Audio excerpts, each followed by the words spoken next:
Hi, everyone. My name's David. I'm going to take us through the PTE speaking test. So have a pen handy, have a pad handy in front of you, and we're going to go through the tasks of the PTE speaking. All right, it won't take long, and it'll be over before you know it, so let's get started. All right, now just a little bit of a warm-up. If you're on the platform, make sure you're doing all the practice tasks. The practice tasks will test your skills and then do the assessments, yeah? So watch the videos, do the training, do the assessments so that you can get some idea about how good you're getting, yep?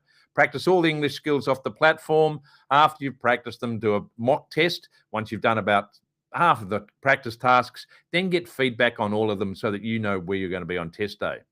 Now, here's our overview of the PTE academic speaking. Read aloud, repeat sentence, describe image, retell lecture, answer short question, summarize group discussion, and respond to a situation. So that's 1, 2, 3, 4, 5, 6, 7 tasks. There are 32 to 40 questions in total, and they're all individually timed, which means that you do the task, it moves on. You do the task, it moves on.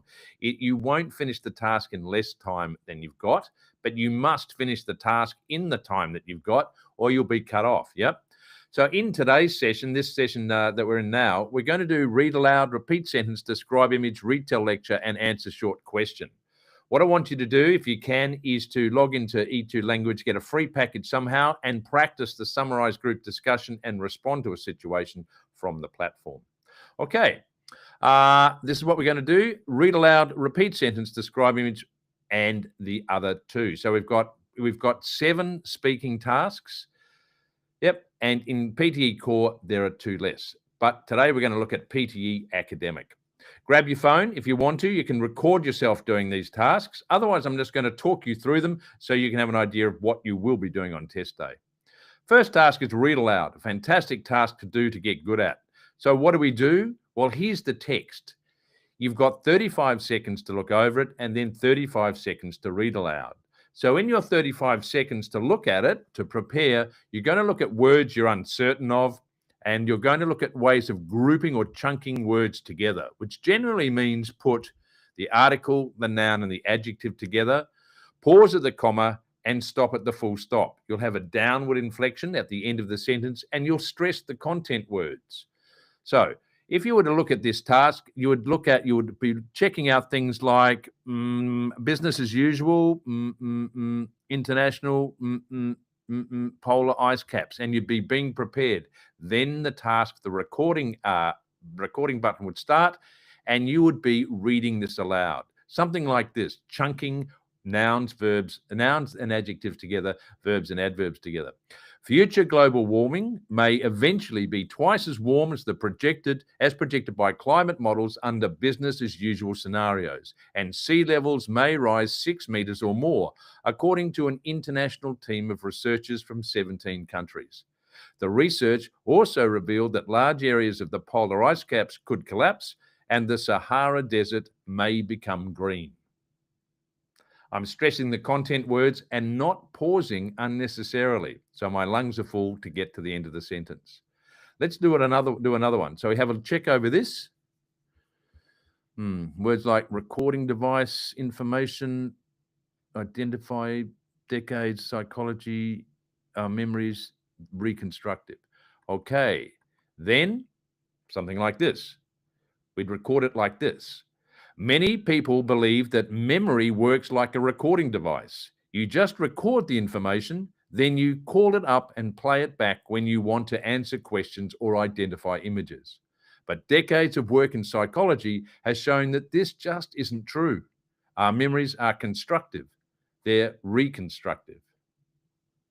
Great. So that's to do with with phrasing and stress, stressing the content words, the nouns, verbs, adjectives, and adverbs, pausing at the commas and stopping at the full stops. All right, plenty of practice getting good at that.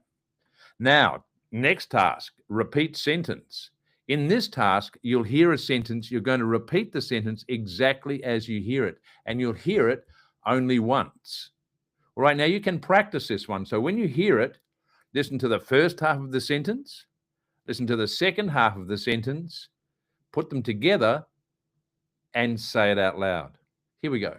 The labs are across the corridor and are open from 7 a.m. daily.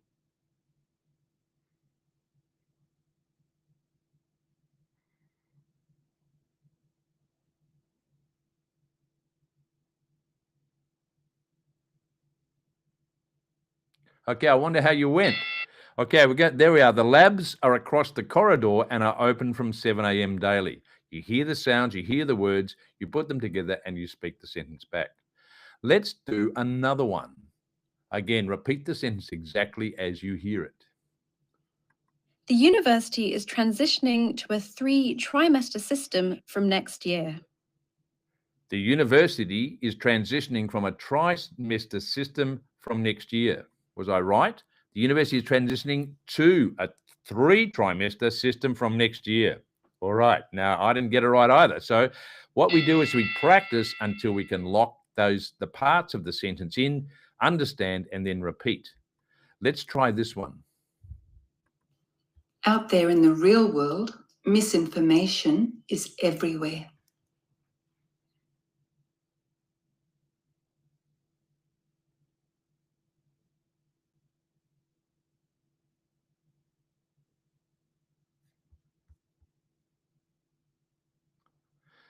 How did you go? Out there in the real world, misinformation is everywhere.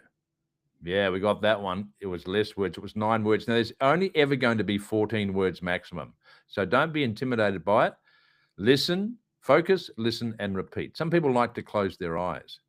Hey, describe image. Now, this one's quite a toughie, so this one requires quite a bit of knowledge and quite a bit of practice. Are you ready? What we do with this one is you've got 25 seconds to prepare and then 40 seconds to give your response. When you're preparing, what you're going to do is look for points of low information, low numbers on the table or the chart or the what are we talking about? The graph. Yep. The bar chart, the graph, the line graph, the image, the map, the picture, a high point on the same image, and then another one, a trend. So in this case, what would happen is I've got 25 seconds to prepare, and I'd be looking for information to do with the title, top climate change concerns across all regions, across these countries, yep, and including drought, severe water, long periods, and unusual weather, rising sea levels. Okay, I'm looking for key information. I'm looking for a low point. Lowest point on this would be around about here. Highest point on this would be this number here, and then another one. Yep, and then I'd be speaking for 40 seconds. So what I'm going to do is show you a model answer in a moment so that you can see how we'd structure that information or put the content into that structure. Here's another one. This is a line graph, yeah? And line graphs here go from a period of low numbers to a period of high numbers over here and in this case, it's time. So we're going to go from 1870 to 2000, and our title suggests that these are weekly work hours of full-time production workers, male and females, in non-agricultural activities from 1870 to 2000. Now, this is interesting information, yeah, across France, Belgium, Italy, and Switzerland. So we see that in 2000, the hours of full-time production in non-agricultural activities was the lowest. In France, in fact, produced the least number of working hours in that year, whereas in 1870, there were high numbers of non-agricultural activities worked by men and women. The trend is downward, completely downward over this period for all countries, and was particularly low for France in about 1940. Okay, we'll see how that's organized in a moment. This one is a map. Now, we've got, again, 25 seconds to get organized. We're now looking at population growth rate in 2015, the average annual rate of population, projections until 2100. So we're looking at areas of the world, which is why it's a good idea to become familiar with names of countries in English. Yep. So we've got very low numbers here. So population growth in countries that we recognize are countries of Europe, including Spain and Portugal, Italy, and these countries adjacent to Italy, and of course this island over here, series of islands over here. All right, so the higher numbers are in fact high numbers in Australia, South America, North America, and Russia and China, yet with the highest numbers in Africa. So the least numbers in parts of Europe, highest numbers in Africa, and medium numbers across Australia, South America, and North America. Now, we're going to organise that information. We'll see how it's done like this. So remember the first one? Let me read it out to you. This graph, again in 40 seconds, this graph shows top climate change concerns across all regions and includes the global average. Drought was the biggest concern across all the regions and was most prominent in Latin America and Africa. The least concern across the majority of regions was rising sea levels, with only 3% of Africans being worried about, though larger numbers of Americans and Europeans expressed concern. Severe weather was a slightly larger concern in general than long periods of hot weather. In conclusion, it could be predicted that people will be most concerned with the kinds of impacts experienced in their own region. Title x-axis, 3 key features and conclusion. Let's have a look at this one. Title x-axis, 3 key features and conclusion. The line graph represents the weekly work hours from 1870 through to the year 2000 in 4 European countries. At the beginning of the period, workers in all countries worked 60 hours or more hours per week, while at the end of the period, work hours had fallen to around 40. Hours in all countries fell fairly consistently from 1900 to 1930, but began flattening out after that. By 2000, workers in France were working the fewest hours, while the Swiss were working the most. In conclusion, despite some minor fluctuations, the drop has been fairly steady. Follow that one? Okay, that's organising the data into title x-axis, 3 key features, and conclusion. Now, what about the map? Let's organise this data to make meaningful sense. The map illustrates population growth around the world in 2015. Growth was negative in Japan and in a number of European countries centred around the Mediterranean, including Italy and Portugal. The highest population growth occurred in Central Africa and also in Oman. Most countries registered growth in a range between 0 and 2%, with Russia, China, and North and large parts of South America being close to 0 growth. In conclusion, it could be predicted that countries experiencing the extremes of very high or very low growth will have to take some measures to adapt. All right, so we made meaningful sense of the images in 40 seconds by structuring it into title, x-axis, or title, and key information in the case of the map, 3 key features, low, high, and one other, perhaps the trend, and then a conclusion based on that data that will be a summary, a reason, or a prediction. All good? Okay, plenty of practice will get you there. Retell lecture, another toughie in the speaking test. All right, get ready to take notes. So the method for this is to... The average lifespan's more than doubled. Oh, we didn't want that to happen. The method for this is to write on your pad in pen DMD TDS. Now that is a mnemonic, a mnemonic allowing us to structure our content into DMD TDS, or discussing, mentioned, described, talked about, discussed, suggested that. So we need to remember that in order to use this structure. DMD TDS. DMD TDS was discussing, mentioned, described, talked about, discussed, suggested that. So as we're listening, on our pad, our erasable pad, we've written DMD TDS. We take notes under D, under M, under D, under T, under D, under S. Now, short phrases, 2 or 3 words, abbreviate the words if you need to, use symbols. We're writing down the key ideas. And again, they're content words, names, numbers, main ideas.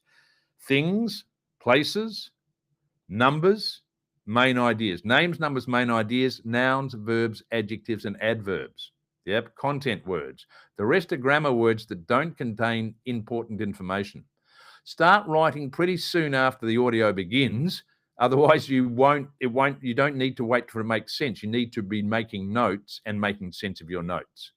So listen, take notes while you're listening, and then you're going to retell the lecture in 40 seconds from your notes using our framework.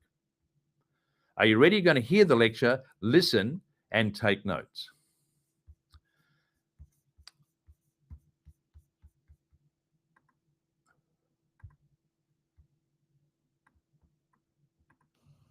The average lifespan's more than doubled since 1840, and it's increasing currently at the rate of about 5 hours every day.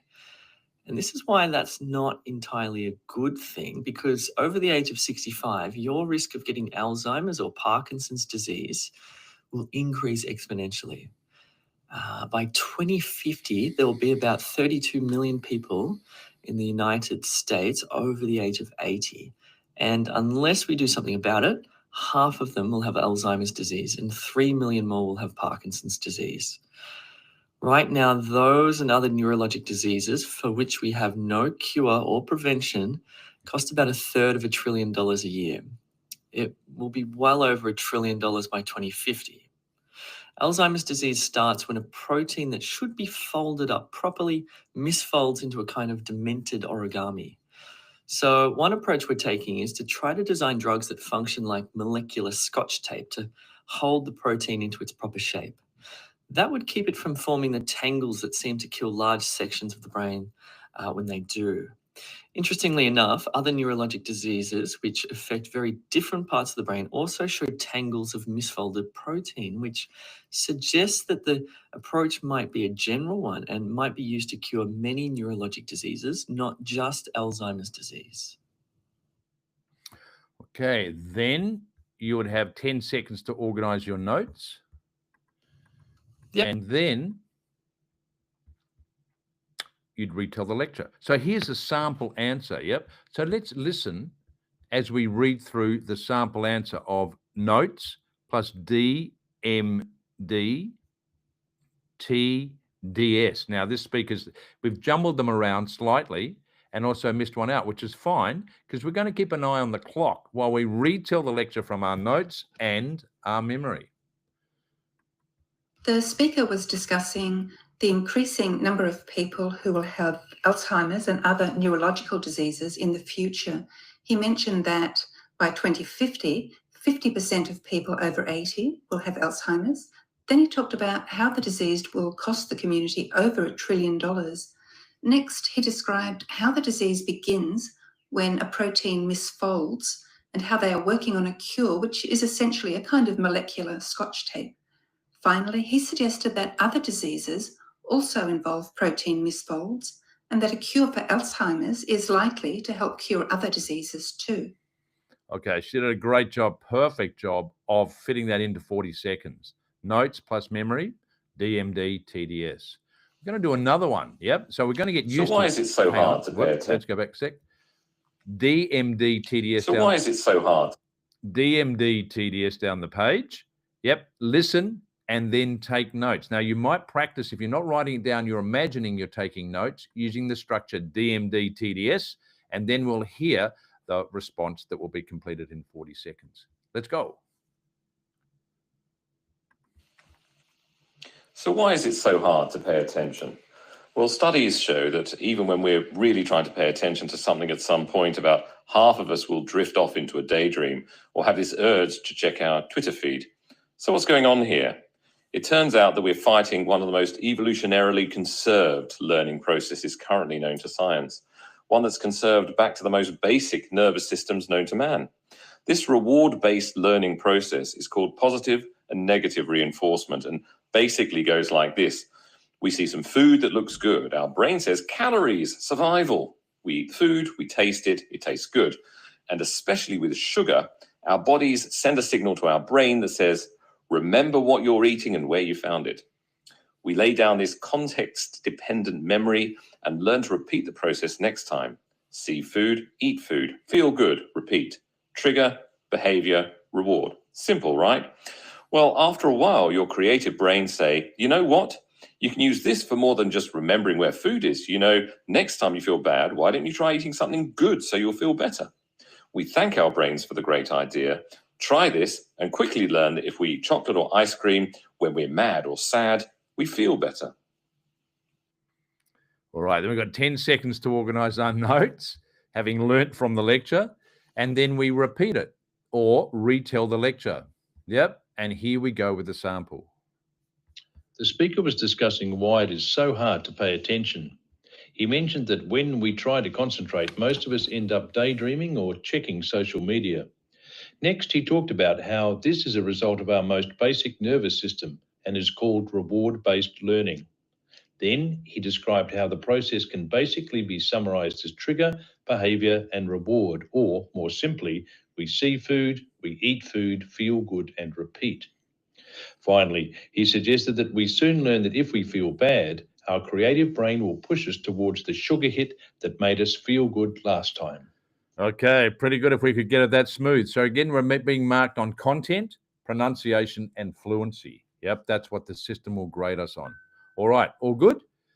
Now, we've got through 2 toughies. Now we're going on to answer short question, which is fairly straightforward. What you're going to do is you'll hear a question, then give a simple answer. It's often only 1 or 2 words. Yep, and you'll either know it or don't. If you don't know it, just guess, because you've got a better chance of getting a mark if you say something than if you don't. Here's the first one. Ready to respond? If you were looking at a bird's beak, what part of its body would you be looking at?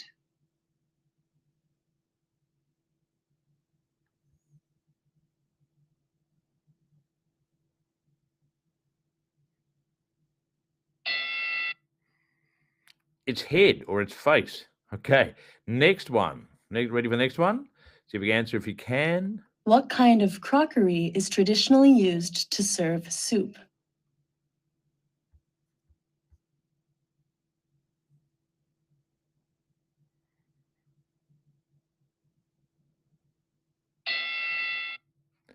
A bowl. And this is our third one. What is the month that follows October?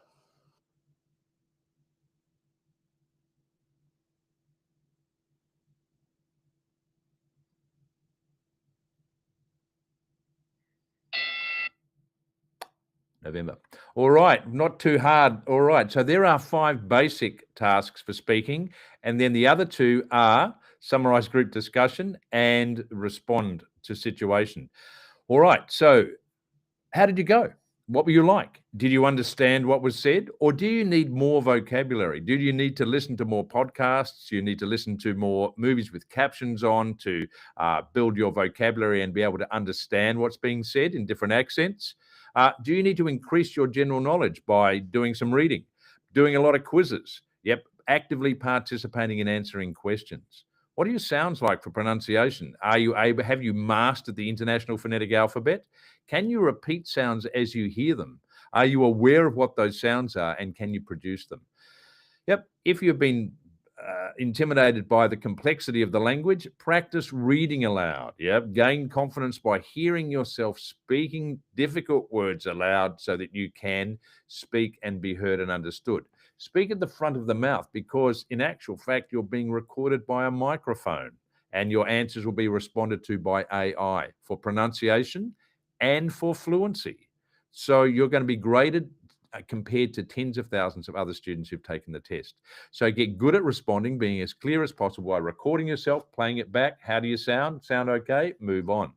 All right, more practice from the platform. Do the practice tasks. Yep, the more practice you do, the more confident you're going to be with the task. Practice all the skills. Register and join our live classes. Do a mock test once you've done enough practice material so that you can test your skills and get a realistic idea about how you're going to go on test day. Join in the one-to-one tutorials. Why? Because you'll be given extra attention and you'll get over your problems, and your doubts will be solved and resolved by a tutor, an experienced teacher who's going to sit in front of you to help you solve them.